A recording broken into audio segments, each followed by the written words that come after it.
राम नाम एक ऐसा वैद, हर ले जो तन मन की पीर, और राम नाम की महिमा गा गए ना जाने कितने पीर फकीर। दोस्तों, बात जब नाम जप की आती है तो इसे मैं भारतीय संस्कृति का, सनातन धर्म का दुर्भाग्य मानती हूं, जहां नाम जप की इस गहन आध्यात्मिक साधना को आज सोशल मीडिया का मात्र एक ट्रेंडिंग टॉपिक बना के रख दिया है। बहुत सारे नामी इन्फ्लुएंसर्स हैं जिनको वीडियोस पर लाखों करोड़ों व्यूज मिलते हैं। वो एक टाइटल बनाते हैं कि नाम जप करो, नाम जप से मुझे नेम, फेम, रुतबा, पैसा सब कुछ मिला। सोचने वाली बात है कि जो राम का नाम भवसागर से तार करने के लिए बना है, क्या वो सिर्फ हम इतना सीमित कर दें कि वो सिर्फ हमारी सांसारिक इच्छा की पूर्ति के लिए हम सोचें कि बस ये उस पूर्ति के लिए बना है?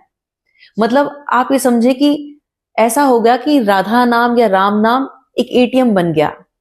भक्त और भगवान के बीच एक डील हो गई, एक सौदेबाजी हो गई, जिसमें भक्त कह रहा है कि पहले मैं तुम्हारा नाम लूंगा, उसके बाद मुझे नेम, फेम, रुतबा, पैसा सब चाहिए।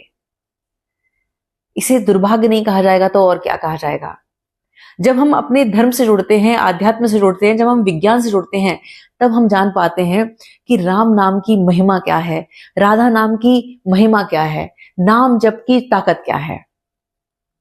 इस सुंदर विषय में जो मुझे सीखने को मिला है, आज इस वीडियो के माध्यम से मैं वही साझा करना चाहूंगी। अगर हम नाम जप की शक्ति से जुड़ना चाहते हैं, अपने जीवन में चमत्कार घटित होता हुआ देखना चाहते हैं, तो पहले हमें इन 5 बातों को समझना होगा। जो व्यूअर्स नए जुड़े हैं उन्हें मैं बताना चाहूंगी, ताकि वो एक कनेक्शन हमारा बने, कि मैंने बहुत सारे वीडियोस में वैसे बता रखा है, लेकिन फिर मैं दोहराना चाहूंगी कि जब तक मेरी स्कूलिंग रही, जब तक बोर्ड के एग्जाम्स थे, तो मैं साल में सिर्फ 2 बार भगवान के आगे अगरबत्ती लगाती थी, और उसमें मेरा सिर्फ ये कहना होता था कि भगवान मेरे बस अच्छे मार्क्स आ जाएं और मुझे कुछ नहीं चाहिए, क्योंकि इससे ऊपर मेरी कुछ सोच भी नहीं थी और मुझे सिर्फ एग्जाम्स में अच्छे मार्क्स चाहिए थे। घर में हर महीने सत्यनारायण भगवान की कथा होती थी, कथा से कोई मतलब नहीं था, मैं सिर्फ काउंटिंग करती रहती थी कि 1 अध्याय 2 अध्याय, मतलब कैसे भी वो 5 अध्याय पूरे हों और पंजीरी मिले। भगवान की भक्ति से कोई लेना देना नहीं था। लेकिन 2010 तक आते आते जीवन में कुछ ऐसी उठापटक हुई, तो वो कहते हैं ना कि कौन कहता है कि भगवान दिखाई नहीं देता, वही तो दिखाई देता है जब कोई दिखाई नहीं देता। तो वो सिचुएशन एक ऐसी थी कि जिसमें मैं, हमारे घर में जो मंदिर था, उस मंदिर में बैठ के मैं भगवान के आगे फूट फूट के रोई। मैंने भगवान से प्रार्थना करी कि भगवान, अब मैं उस परिस्थिति में हूं कि मैं एक सम्मान का जीवन जीना चाहती हूं, और मैं ये चाहती हूं कि आप मुझे इस लायक बनाएं कि मैं आपको मानना नहीं, मैं आपको जानना चाहती हूं, मैं आपकी शक्ति से जुड़ना चाहती हूं। और इस सुंदर भाव का एक खूबसूरत परिणाम ये रहा कि सौभाग्य से मुझे बहुत अच्छे आध्यात्मिक गुरुओं को सुनने का, उनसे सीखने का सौभाग्य मिला, और सीरियस नोट पर मैंने उनसे सीखना स्टार्ट किया। तो अगर बात हम नाम जप की करें, तो पहले हमें समझना होगा कि नाम जप के विषय में हमारा धर्म क्या कहता है, आध्यात्म क्या कहता है और विज्ञान क्या कहता है। तो पहले पॉइंट में हम बात करते हैं कि हमारा धर्म क्या कहता है। हमारा धर्म ये बताता है कि जो नाम जप है, नाम जप एक तरीका है जिसके माध्यम से हम मन को और अपनी इंद्रियों को स्थिर करते हैं, अपने वश में करते हैं, जिसमें एक साधक, जिसमें एक भक्त माला की सहायता से अपने भीतर राम नाम का या राधा नाम का सुमिरन करता जाता है, और वो एक लय बांधता है। हर मोती के साथ वो राम राम राम, राधा राधा राधा जब नाम जप करता है, तब उसके भीतर से समर्पण का भाव प्रकट होता है। तो राम नाम या राधा नाम समर्पण का नाम है, सौदेबाजी नहीं है। इस बात को हमें समझना होगा। और जब हम हर दिन राम के नाम से जुड़ते हैं, राधा के नाम से जुड़ते हैं, तब हमारी इंद्रियां हमारे वश में होने लगती हैं, और जब हमारा माइंड स्टेबल हो जाता है, और उस स्थिर मन से जब हम सांसारिक जो जिम्मेदारियां हैं उन्हें निभाते हैं, तब प्रोडक्टिविटी बढ़ जाती है, तब हमारा फोकस बढ़ जाता है, और उसका आउटकम होता है नेम, फेम, पैसा, रुपया। तो इसीलिए हमें पहले राम नाम की महिमा से जुड़ना होगा, फिर इसका आउटकम है वो अपने आप मिलेगा, उसके पीछे भागने की जरूरत नहीं है। अब अगर हम आध्यात्म की बात करें, तो आध्यात्म ये बताता है कि राम नाम या राधा नाम नाम जप जो है वो हमारी आत्मशुद्धि के लिए बना है, वो हमारी कॉन्शियसनेस को राइज करता है।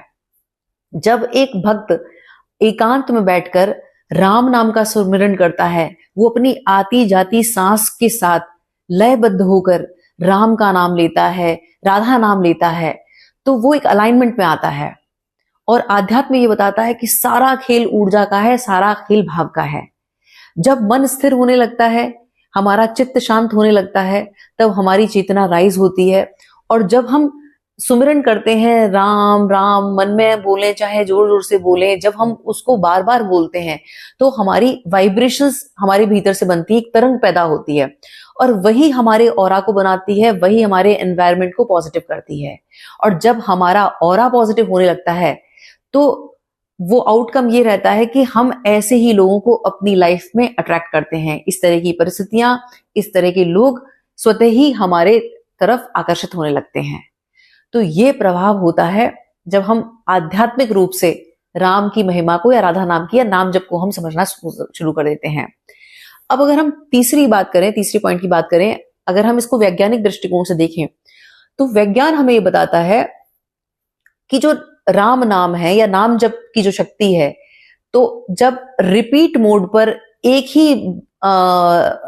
ही नाम को जपा जाता है भाव के साथ, प्योर इंटेंट के साथ, तो वो जो कंपन है, जो वाइब्रेशन है, वो हमारे एक एक सेल तक पहुंचती है। और जब हमारे भीतर से वो कॉन्फिडेंस बढ़ने लगता है, जब एक भक्त है जो रोज राम का नाम ले रहा है, तो वो उसका कॉन्फिडेंस अपने आप भीतर से उत्पन्न होता है, उसका फियर दूर होता है, उसकी एंजाइटी दूर होती है, और इन सब चीजों के दूर होते ही उसका डेडिकेशन, उसका फोकस, उसकी क्रिएटिविटी, उसकी प्रोडक्टिविटी वो अपने आप बढ़ने लगती है। और उसके जो नेगेटिव कोर बिलीफ्स हैं वो टूटने लगते हैं, नेगेटिव थॉट पैटर्न्स टूटने लगते हैं। और जैसे ही नेगेटिव थॉट पैटर्न टूटता है, फिर उसके भीतर जो वो पॉजिटिविटी है वो राइज होती है, फिर वो पॉजिटिव एफर्मेशन से जुड़ता है, उसके बाद वही उसकी जिंदगी में झलकने लगता है, एक सकारात्मक दिशा में वो आगे बढ़ने लगता है। तो जब हम इन तीन तरीके से राम नाम की, राधा नाम की, नाम जप की महिमा को समझ चुके हैं, तो अब चौथे पॉइंट में हमें इस शक्ति के साथ जुड़ना है और इसका सकारात्मक प्रयोग करना है। मैं अपना एक व्यक्तिगत अनुभव आपके साथ शेयर करना चाहूंगी। एक साहब हैं जो कि 35 साल से नाम जप करते हैं और उनका नियम है कि दुनिया इधर से उधर हो जाए, लेकिन उनकी दिन की शुरुआत नाम जप से होती है। 2 घंटे वो नाम जप लेकर ही अपना करते हैं। बीच में एक बार उनका बहुत भयंकर एक्सीडेंट हुआ था, वो आईसीयू में थे, उसके बाद भी उन्होंने नाम जप नहीं छोड़ा था। 2 घंटे वो नाम जप करते हैं, लेकिन उसके बाद 2 घंटे नाम जप करने के बाद उसके बाद वो अपनी ऊर्जा औरों का नाम खराब करने में व्यर्थ करते हैं। भगवान की कृपा से उनके पास दिया हुआ पैसा, रुतबा, धन, वैभव सब कुछ है। इनफैक्ट उनकी राजनीतिक अप्रोच भी बहुत है। तकरीबन 4-5 साल पहले उन्होंने मेरे पास कॉल किया और वो फूट फूट के रोए। वो ये रो रहे थे कह के कि मैं अपनी जिंदगी से बहुत परेशान हूं और कई बार ऐसा लगता है कि मैं आत्महत्या कर लूं। अब क्योंकि मैं उन्हें व्यक्तिगत रूप में जानती थी, तो मैंने उनसे ये कहा, मैंने कहा कि भगवान की कृपा से आपके पास दिया हुआ सब कुछ है भगवान का, आप जो परेशान हो रहे हैं वो आप अपनी जबान से हो रहे हैं। जब आप 2 घंटे भगवान का जाप करते हैं, राम नाम का सुमिरन करते हैं, भगवान का सुमिरन करते हैं, और उसके बाद जब आप जो बचा हुआ जो समय दूसरों का नाम खराब करने में लगाते हैं, तो कोई शक्ति कभी उसको सपोर्ट नहीं करेगी। फिर हम जो देते हैं अपने शब्दों से, अपनी एनर्जी से, वही 1000 गुना होकर हमारी जिंदगी में लौटता है। लेकिन दुर्भाग्य ये है कि अब वो जितना वो 35 साल से जैसे वो नाम जप कर रहे हैं, वैसे ही वो उनका एक मेंटल पैटर्न बन चुका है कि वो इसी तरह से लोगों के साथ व्यवहार करते हैं। तो यहाँ कहने का मतलब ये है कि जो भक्तों को लगता है कि नेम फेम, पैसा, रुतबा मिलने से सब कुछ पार हो जाएगा, तो नहीं है। जब मेंटल पीस होता है तब सब कुछ बहुत अच्छा होता है। जिस व्यक्ति के पास अपना मेंटल पीस नहीं है, उसके पास सब कुछ होना भी व्यर्थ है।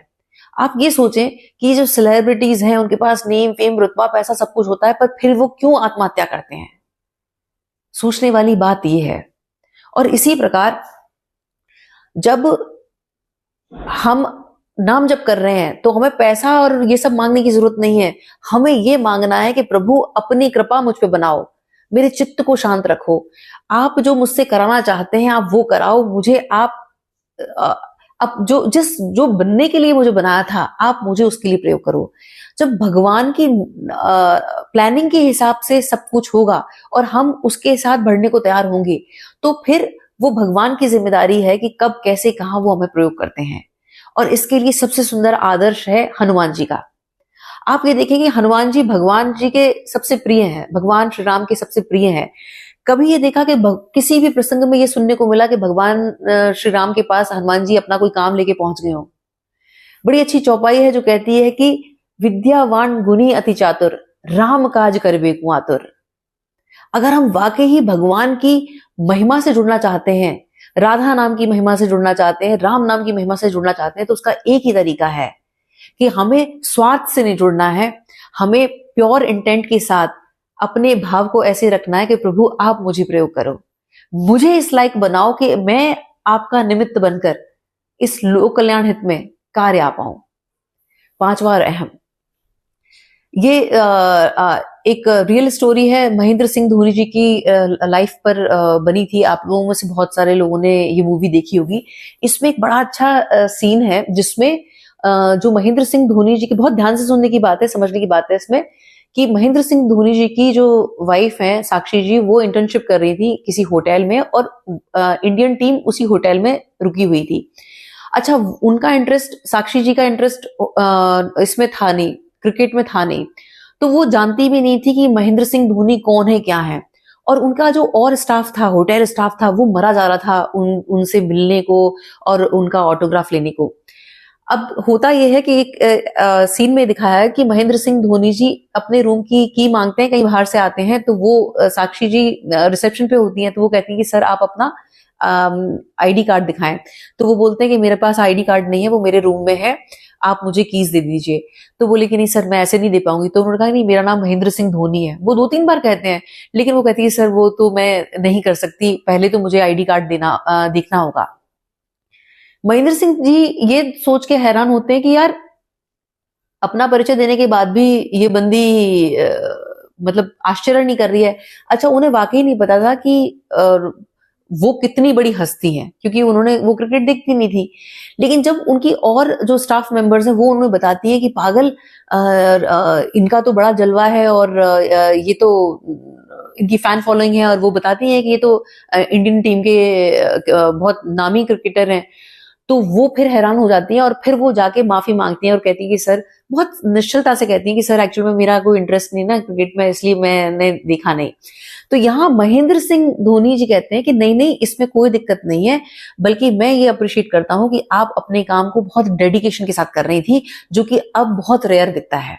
और उसके बाद वो कहते हैं कि क्या मैं आपका ऑटोग्राफ ले सकता हूं? और ये कहते हुए वो अपनी एक डायरी लेके आते हैं और वो घबरा जाती हैं साक्षी जी, और वो उनसे बहुत प्यार से उनका ऑटोग्राफ लेते हैं। उसके बाद उस होटल के मैनेजर से महेंद्र सिंह धोनी जी उनका साक्षी जी का नंबर लेते हैं। तो यहां समझने वाली बात यह है कि वो उनके पीछे नहीं पड़ी उनका रुतबा देखकर, वो अपनी ड्यूटी दे रही थी। तो यहां हमें यह समझने की बात है कि जब हम निष्काम भाव से भगवान का सुमिरन करते हैं, भगवान की शक्ति से जुड़ते हैं और सकारात्मक दिशा में उस शक्ति का प्रयोग करते हैं, तभी भगवान की जिम्मेदारी है कि अगर हम किसी स्पेसिफिक पोजीशन पे भी अगर पहुंचना चाहते हैं, तो वो भगवान की जिम्मेदारी है कि वो हमें कैसे पहुंचाएंगे, किसे निमित्त बनाएंगे, क्या करेंगे। ये हमारा कोई चिंता का विषय नहीं होना चाहिए। हमें तो सिर्फ राम नाम या राधा नाम का सुमिरन करना है, बाकी सब चीजें अपने आप होंगी। सार इस वीडियो का ये है कि सारा खेल भाव का है। चाहे आप मंत्रोच्चारण से जुड़े, चाहे आप नाम जप से जुड़े, सबसे इंपॉर्टेंट है भगवान के प्रति समर्पण, आस्था और पवित्रता। वहां पर दोगला रूप नहीं होना चाहिए कि मुंह से कुछ और अंदर कुछ और। वो है ना, बड़ी अच्छी लाइंस है कि किसके दिल में क्या छुपा है सब तुम्हें मालूम है। तो भगवान तो अंतर्यामी है, सारा भाव भगवान जानते हैं। अब इस वीडियो को भी जिस भाव से मैं बना रही हूं, अगर मैं वीडियो पे व्यूज लेना चाहती हूँ वो भी भगवान से नहीं छुपा, और अगर मैं ये चाहती हूँ कि वाकई जो भगवान की शक्ति से जुड़कर आज मेरे ऊपर कृपा हुई है वो सबके ऊपर हो, इस भाव से भी अगर ये वीडियो मैं बना रही हूँ निमित्त बनकर, तो उसका भी प्रताप मुझे मिलेगा। अब जो नेगेटिव कमेंट्स करेंगे वो उनका कर्म, जो पॉजिटिव कमेंट्स करेंगे वो उनका कर्म, लेकिन भाव ये है कि सारा खेल भगवान से जुड़ने का एक ही तरीका है, वो है पवित्र भाव। जितना पवित्र भाव होगा वैसा ही जीवन में सकारात्मक प्रभाव होगा। और अंत में बड़ी सुंदर लाइंस हैं कि ये सोचकर तोड़ दी माला एक फकीर ने, क्या गिन गिन के उसका नाम लेना जो बेहिसाब देता है। दोस्तों पर्सनली अगर मेरी नाम जप के नाम में मेरा अगर पॉइंट ऑफ व्यू माना जाए, तो मैं ये मानती हूँ कि जब हम ईश्वर की शक्ति से जुड़ जाते हैं तो हमें माला लेने की भी जरूरत नहीं है। हमें अपनी लाइफ को इतना अवेयरनेस के साथ जुड़ना है कि हर आती जाती सांस के साथ हमारी लगन, हमारी लय उस परम पिता परमात्मा से जुड़ जाए। और जब इस तरह का भाव होगा फिर जीवन में शुभ होगा, मंगल होगा और सच्चित आनंद होगा। विचार कीजिए। बहुत बहुत आभार। नमस्कार। जय श्री राम।